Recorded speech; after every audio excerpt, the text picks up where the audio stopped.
Chers amis de langue française, je vous salue dans le beau nom de Jésus-Christ. Peut-être que vous allez me trouver fatigué, mal rasé,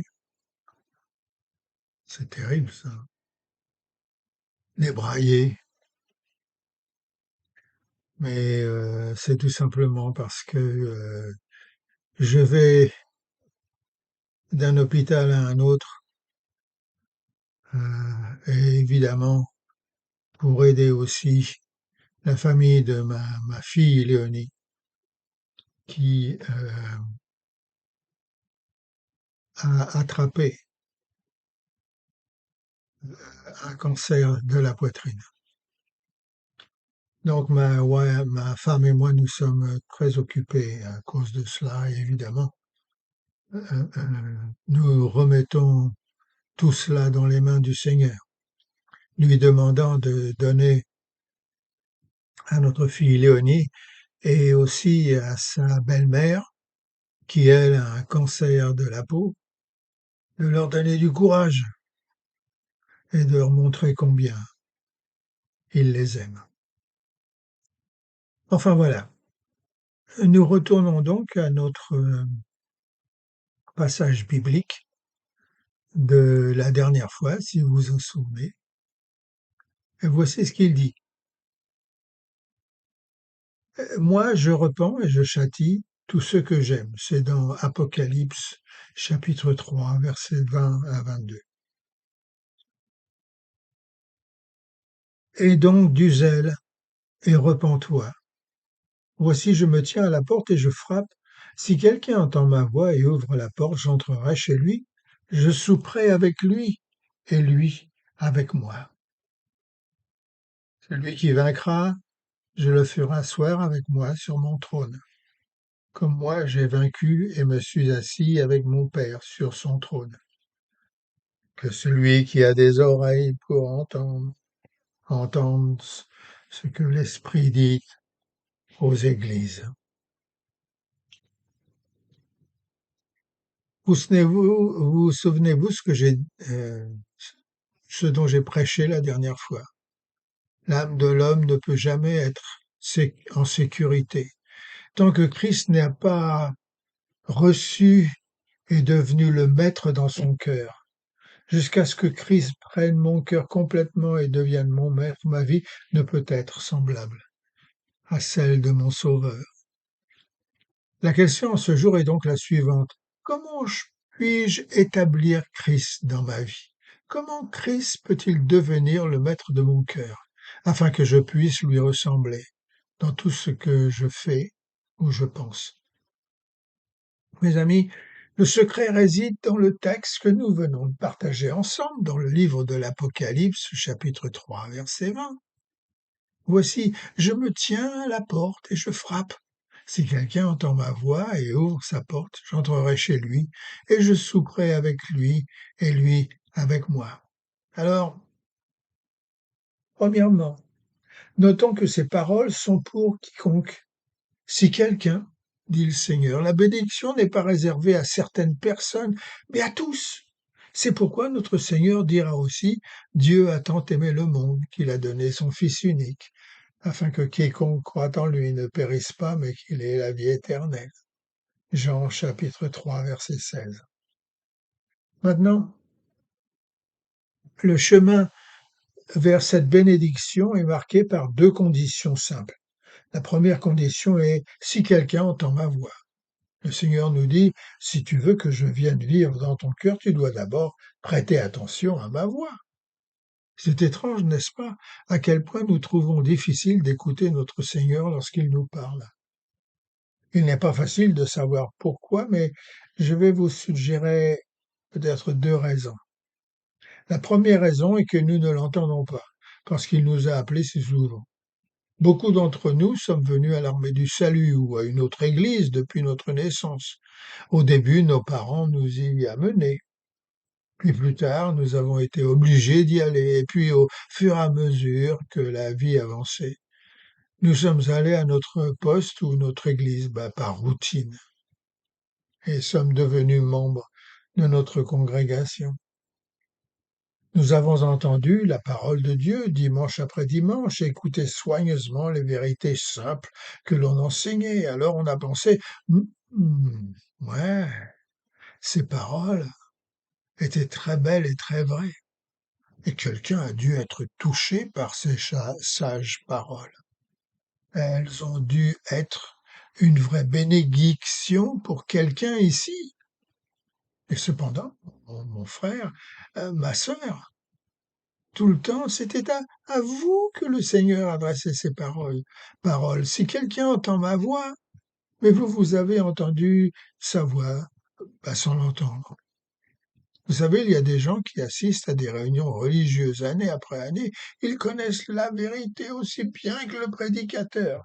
Et pourtant, ils n'ont jamais laissé Christ s'installer dans leur cœur. Et aujourd'hui, parce qu'ils sont si familiers avec le message de Christ, ils l'entendent à peine, son appel.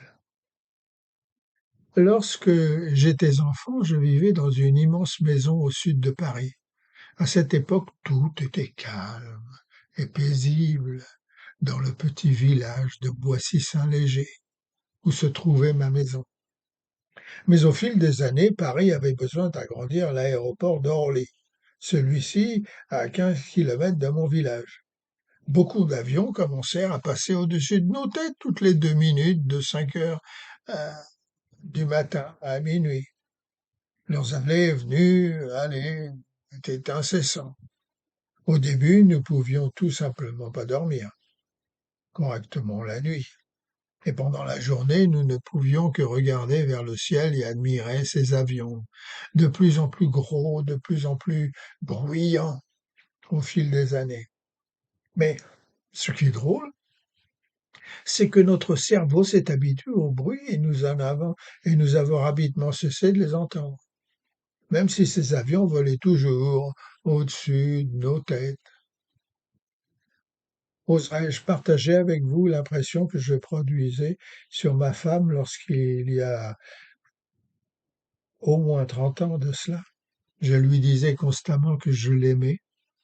Aujourd'hui, habituée à la phrase venant de la même personne, elle me répond simplement, quand je dis que je l'aime, moi aussi, darling, moi aussi, moi aussi. Donc vous voyez, c'est ici que se trouve la tragédie. Certains d'entre nous ont entendu ces vérités si souvent qu'elles ont perdu leur force, leur signification, et le grand message de Dieu est tombé dans l'oreille d'un sourd. Quand Dieu appelle, il s'attend à ce que nous écoutions. Nous n'obtiendrons jamais de bénédiction si nous ne nous prêtons pas attention à sa voix. Maintenant, laissez-moi vous suggérer que la deuxième raison pour laquelle l'appel du Seigneur n'est pas entendu est que les gens sont trop occupés pour pouvoir l'entendre. La vie est si structurée, si organisée, si encombrée, surtout chez les chrétiens, par des activités et des services souvent utiles, mais qui ne leur laissent pas le temps de s'arrêter, de méditer et de réfléchir. Cela peut être un danger réel, surtout pour nous, les salutistes, car en faisant des choses respectables et honorables, nous passons peut-être à côté de ce qui est essentiel. Cette vérité provoqua la chute du Titanic. On nous dit qu'au milieu de l'Atlantique, ce transatlantique rencontra du brouillard. Mais le capitaine, homme de longue expérience, ne ralentit pas sa course, car il n'était pas conscient du danger à venir. Pas très loin était un autre bateau, le Mesaba, dont l'opérateur radio avait envoyé un message avertissant le Titanic sur la présence d'icebergs. Mais les pauvres opérateurs radio du Titanic étaient tellement occupés à envoyer des messages à New York afin que des fêtes soient organisées, des réceptions, des rendez-vous d'affaires pour les passagers de la première classe, que celui-ci n'a jamais réalisé l'urgence de l'avertissement venu du Mesaba. Donc vous voyez, il y a des gens aujourd'hui, parmi eux des chrétiens, qui sont trop occupés pour entendre la voix du Seigneur. Ils font tellement de choses que Christ est écarté de leur vie et sa voix n'est plus entendue. Voilà pourquoi Jésus-Christ proclamait souvent que celui qui a des oreilles pour entendre, entend.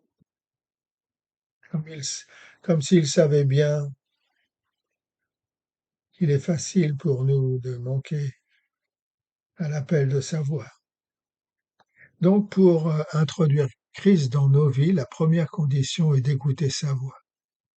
À la porte d'un cœur, Jésus frappe ce soir. Il est déjà si tard et dehors tout est noir. Si tendre et si pressant est l'appel de sa voix. Serait-ce pour la dernière fois? Il a frappé souvent, toujours ce fut en vain. Et la réponse était qu'il attende à demain. Mais il insiste encore, suppliant, reçois-moi. Serait-ce la dernière fois? Ah, j'aime beaucoup ce chant, parce qu'il aime bien nous rappeler l'importance de la réponse que nous devons apporter au Seigneur Jésus-Christ une fois que nous l'avons entendu. J'espère, mes amis, que vous allez ouvrir les oreilles de votre cœur pour entendre Christ frapper à votre porte et que vous répondrez à sa demande en lui ouvrant votre cœur, votre porte. Allez, que Dieu vous garde et vous bénisse. Et n'oubliez pas de prier pour ma fille Léonie et sa belle-mère. Dieu vous garde.